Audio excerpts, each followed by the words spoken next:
let's talk about the new mode called Fen Quest. In the unofficial Discord, I actually made a huge post where I explained everything. I try to make it here as shortly as possible. There are three big things with Fen Quest. First up, there are different stages with like different enemies to defeat, and you have different Fen Quest ranks. And the Fen Quest rank depends on your drop chances, to be honest. So you can see on Fen Quest rank 1, you have a 84% chance that if you get a passive drop, it will be a 1-star, 50% for 2-star, and 1% for 3-star. And at rank 6, by the way, at first it only went to rank 4, rank 6 came later, and it will probably come other ranks in the future as well. You see that slowly but surely the rates for the more rare drops get higher, and the drop chances for the low rarity drops slowly get lower. Right now with the collab, we actually have like a special boss with special drop rates for collab characters, where the chances just are doubled, which is really good. Not too amazing either. I'm still grinding a lot of stuff and don't get what I want, but that's it. And these bosses will give you multiple things. First up, they drop a lot of new materials. I talk about that in a second. You can use so-called fame potions to guarantee drops. And with these drops, you can increase your character strength. So, that's the wrong one. Let me just go to the collab one real quick to show you one round and how it goes. You see, you can use up to 6 times, or you can do up to 6 runs at once. This is something that will come later as well. Also for like event bosses, right now you can only do 3 skips or 3 runs per once. In the future, we'll be able to do 6. And 1 run costs 20 stamina. There will be some campaigns where it's only like 10, which is really good. You can see here at the top the red banners on Roxy, Iris, and Iris that they have higher drop rates. And let's just go in and hopefully show you everything off that I want to show off. Cut.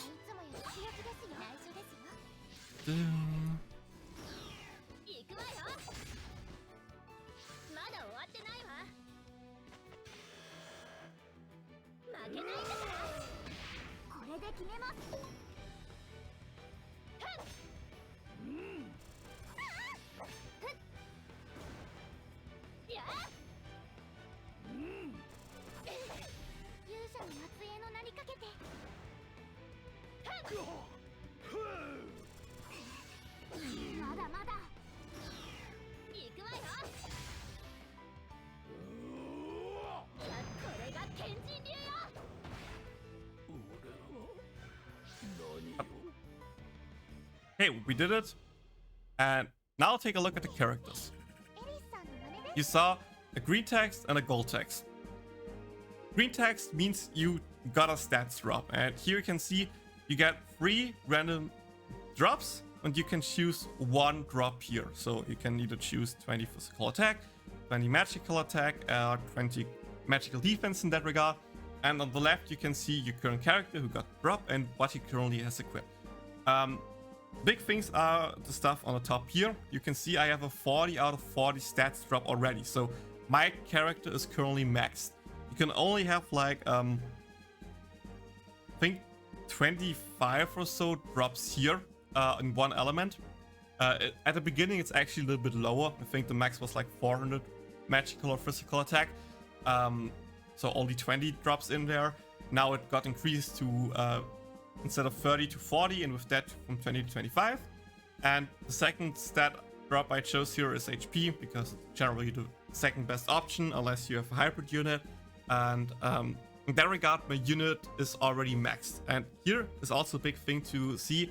This is per unit. So for example, if I grab my Fes Aqua, only my Fes Aqua will have these benefits. All other Aquas don't.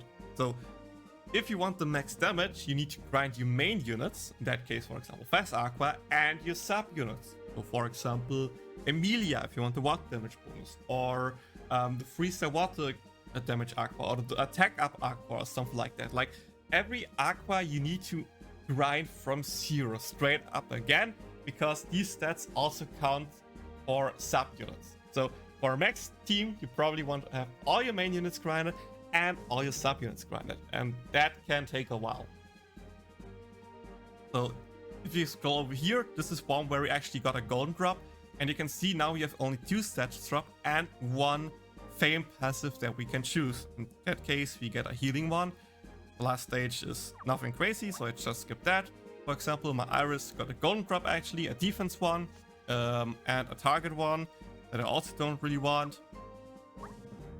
And here in that example, my Iris got nothing. So you see, even though I did 5 runs, I think, I got 3 drops on Roxy, 2 drops on Iris, and 0 on Iris. These drops are not guaranteed. You can actually have a run where you do 6 runs and get 0 drops. You can do a run where you get 1 run and everyone gets dropped. It's RNG, and that makes it kinda annoying. At the end, we get some drops. In that case, we get some monster drop, crystal drops. You got actually 1 elemental crystal drop and some other materials. Let me explain you first what the character passives are. I think a lot of people are interested in that. For that, we just select the stage again. Let me use 20 stamina real quick so we can actually go to the team screen. And there you can see that besides the ultis, there is a new field for that. And in that case, there are a few different types that I want to show off real quick. So first up, we have like 3 different main icons. So in that case, there's a guy with a sword in the background. There's a guy with a shield in the background. We have a healing one, and there's also the target one that you saw before that I think Roxy got, for example. Or Iris, I don't know. So they're like, okay, then it's, yeah, there's 4 main background ones. So sword, shield, heal, and target. Then there's the one on the corner, which can be wave, which can be back, or which can be the cooldown reduction circuit.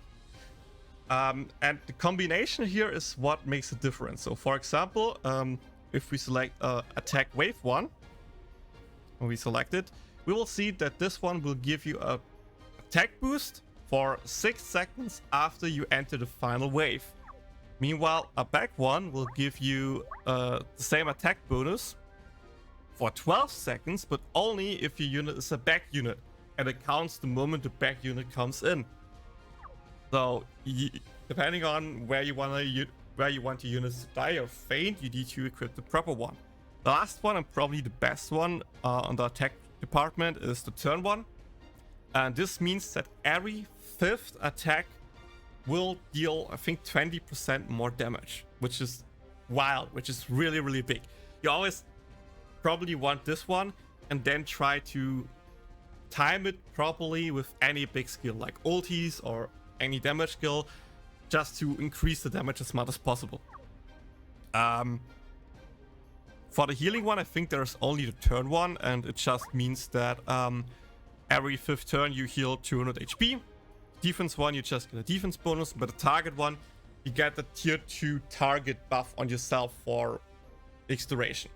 And the rarity here makes not a difference with what buff you get, but with the duration, or like how many turns you need. So for example, if we go down here to the silver turn one, we can see that it takes 7 turns to trigger the effect, and a bronze one will take 9 turns to trigger the effect.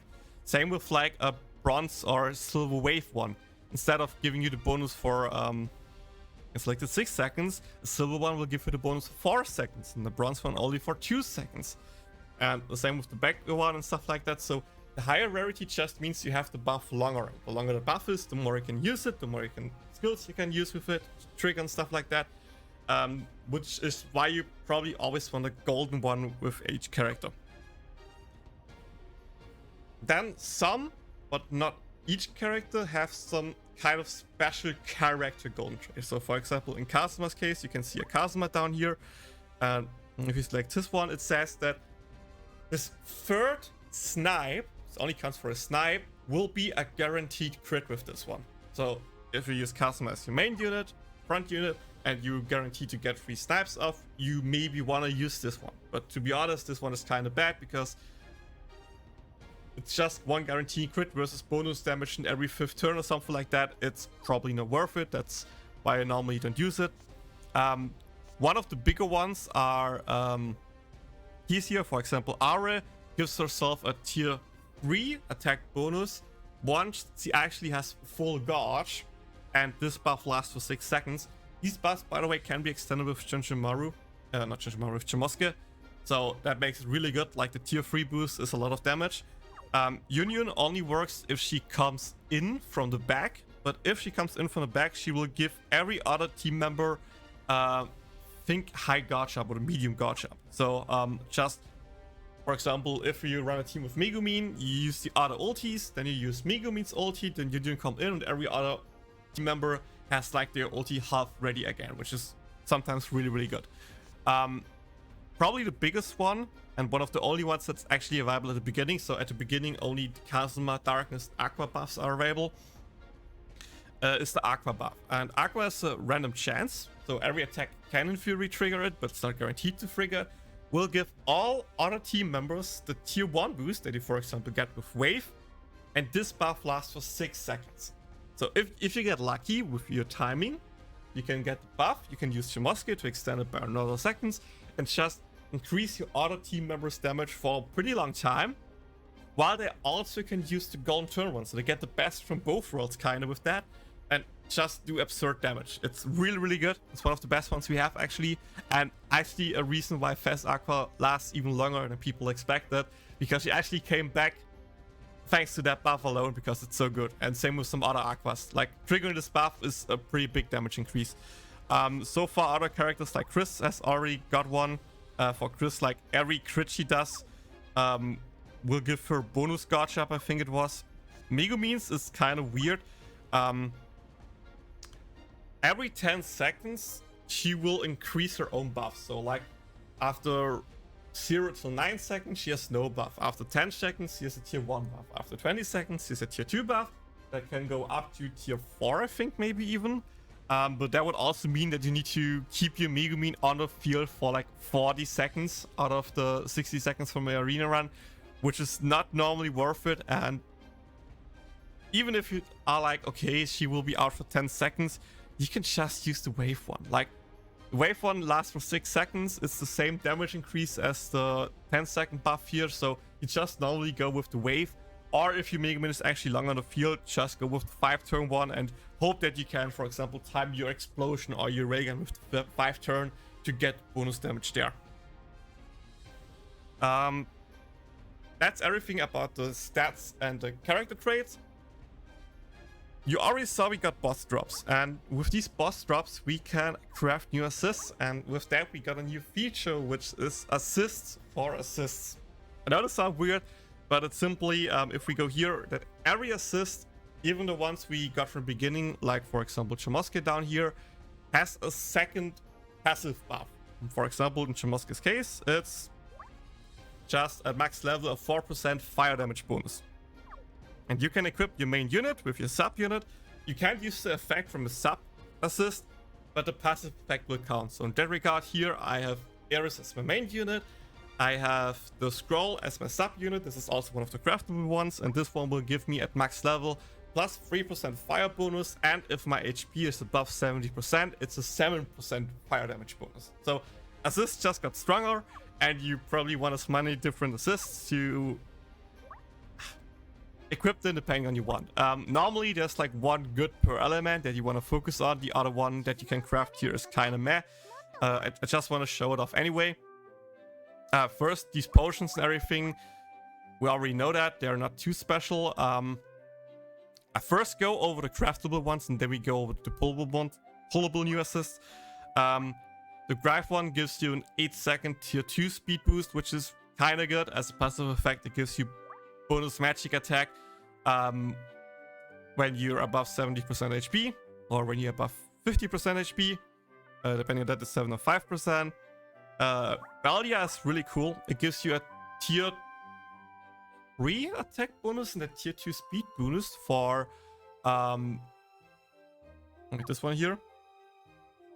It's a tier 3 attack bonus and a tier 2 speed bonus for 12 seconds, and after 12 seconds your selected unit will die. So it's a buff for 1 unit, and this guarantees that the unit will die at a specific time frame. It's actually pretty cool to use sometimes, like if the enemy is resistance versus physical or magical attack, but you have a really good unit, you can bring the unit in, maybe get 1 ulti off before he applies his debuff, and then just let your unit die on her own and get the other unit in to do stuff. There are cool shenanigans we can do with him, so that's really cool. Let's talk about the other big one. We have the Winter Shogun, which is just bonus damage, so nothing too good. We have the Intermediate Killer, also just AoE bonus damage, not that good. We have the Frog, which is a kind of interesting effect. You can use him 1 time, and he will freeze the enemy kind of for 7 seconds, so that the enemy doesn't get any gauge, or I'm not sure if turn, I haven't tried it actually, but it will just kind of freeze the enemy for 7 seconds so he doesn't get his ulti. I think it's his ulti. But I haven't used it yet. Now we come to the other ones. So there are 1 scroll and 1 stone per element, and each of them has a different effect. So for example, the fire crystal thing is bonus damage if you're below 50% HP. The other one is bonus damage if you're above 70%. Same with the crystal here. This one gives you bonus damage, water damage, if you're above 78% HP, which is like what you normally are in a water team. This one is if you're below, which normally doesn't happen in a water team, so this is kind of weird. This is like, I don't know, its bonus is really weird. I don't even know what it is, but it's not good, to be honest. Same with the wind one. This electro one just like gives you bonus damage on hit. Well, a chance for bonus damage on hit, which is not good. Same with the light one, and dark is just the HP one. And with the scrolls after fire and water, we have earth is probably the best one, the HP one for earth. Wind has probably also the HP one. Yep. Electro is if the enemy is a debuff one, which is probably still the best one we have. For light, it's also below HP percent, and for dark, it's if the enemy has some kind of debuff as well. So as you can see, there's mostly probably one of those that you want. I just grinded this enough to have everything maxed. And to give you a quick summary, for fire, it's the scroll. For water, I think it's this one. Yep. For earth, it's the scroll, 100%. For wind, it's also the scroll. For electro, it's also the scroll, I think. Yep. For light, it's probably also the scroll. Unless, by the way, you have her. Because she will give you a battle light damage boost. She's also a new assist, and I'll talk about her in a second. And for dark, it's probably also just the scroll, I think. Yep. Okay, let's talk about, because it just teased it, new assists. The next new assist we will get is Dodoko and Bufu. I can't pronounce it, sorry. Kind of interesting because she will hit an enemy and then apply a tier 2 magic attack boost for 4 seconds for your whole team. So she's kind of is what Ruffian is, but with a lower boost, but for that she also deals bonus damage, which can be good in major arenas. Then we get her, Sena, which is kind of interesting. At first she wasn't like really good because all she does is extend debuffs on enemies for a few seconds. This one got really good the moment we actually got Megumin's Ulti 2, version 2 with Reshred, because you want to keep the Reshred as long as possible on the boss, and this allows it to actually use both of her charges to extend the Reshred as long as possible. So she has 2 charges, 15-second cooldown, and thanks to the duration of the Reshred itself and the extension she can give, we can actually extend the Reshred 2 times, which is really good. That's the moment she actually gets really good. We have some collab assists. First up, we have Hamsuke from the Overlord collab, which is also just damage to 1 unit. If you don't need any other assist, you can use it, but normally you just don't want to use it. Reagan collab is kind of interesting because we have her. She's kind of as Ruffian, but like only one use case for the attack buff. So it's a budget ruffian kinda. And this one is really good because it's a single target heal for 40% with 2 charges. So it's like the healing 3-star potion, but better. Probably the best 3 assist we got. And now with the Mushoku Tensei, we got Ruichat, which is just Earth skill Kuda reduction, I think. I haven't tried it yet. Yeah, this should sum up everything about assists and Fen Quest.